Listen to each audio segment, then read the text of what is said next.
چې کله قبرستان ته مونږ لاړ شو نو دا دعا به وایو چې السلام علیکم یا اهل القبور. تاسو وایئ ما سره السلام علیکم یا اهل القبور یغفر الله لنا ولکم انتم سلفنا ونحن بالنصر. دا د دین اسلام اهم شهدا دي. دا د دین اسلام د غلبې دپاره او زما او تا ته د اسلام را رسېدلې دا د دغې مبارکو صحابو قبرونه دي او د دوی دا کارنامې دي او دا د دوی هغه قربانیانې دي چې دین اسلام دپاره یې ورکړي دي. او ما او تا ته او زما او ستا کور ته او زما او ستا مشرانو نیکونو ته او غور نیکونو ته ته 1400 کاله نه تر اوسه پورې څومره مسلمانان دي هغه د دغې صحابو قرباني وه چې الله تعالی مونږ ته اسلام را نصیب کړ. نبی مهربان صلی الله علیه وسلم د دین مهنت وکړ په دغې صحابو باندې او دې صحابو بیا دنیا ګوټ ګوټ ته دا دین اسلام ورساوه. په دې کې هغه عظیمې هستي پرتې دي. دلته دا مخامخ چې کوم غټ دی راته ښکاري تاسو ته دې کې درې کم او یا صحابه مدفون دي او دا اجتماعي قبر دی.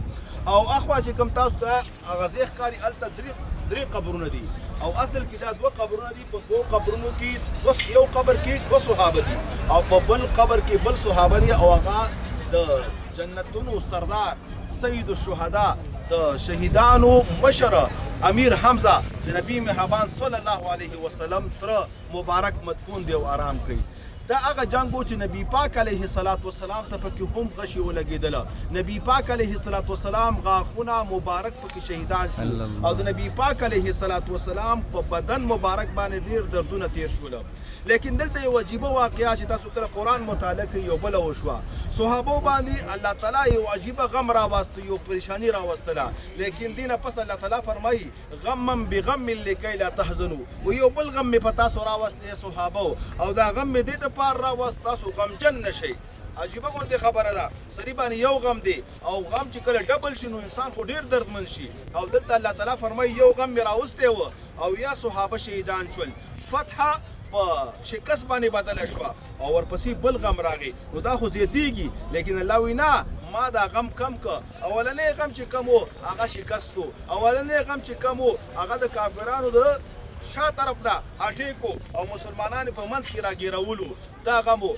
نبی مهربان صلی الله علیه وسلم زخمی کیدلو.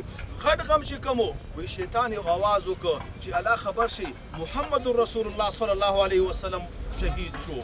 صحابه نه په دغه وخت کې روحونه او تښتېدل. په دغه وخت کې هغوی بې حاله شول.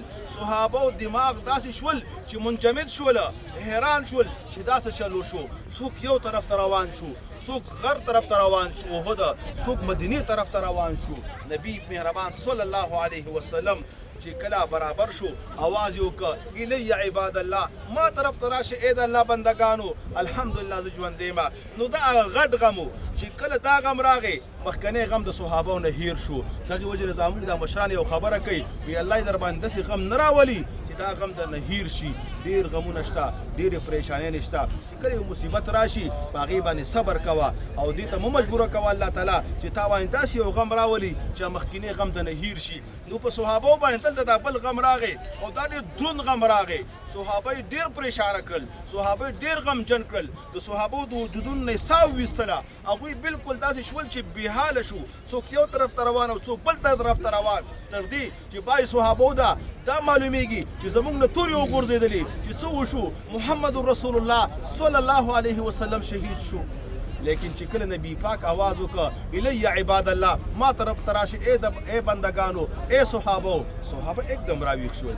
داسې شو چې هېڅ تکلیف ورته نه دی میلاو شوی، داسې شو چې هېڅ نه دي پریشانه شوي، داسې شو چې اړو ملګري شهیدان شوي نه دي، څه شکست نه دی میلاو شوی.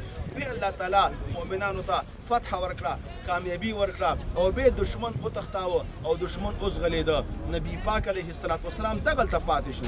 نبی پاک میدان نه دی پریښی. په یو مقام کې نبی پاک میدان نه دی پریښی.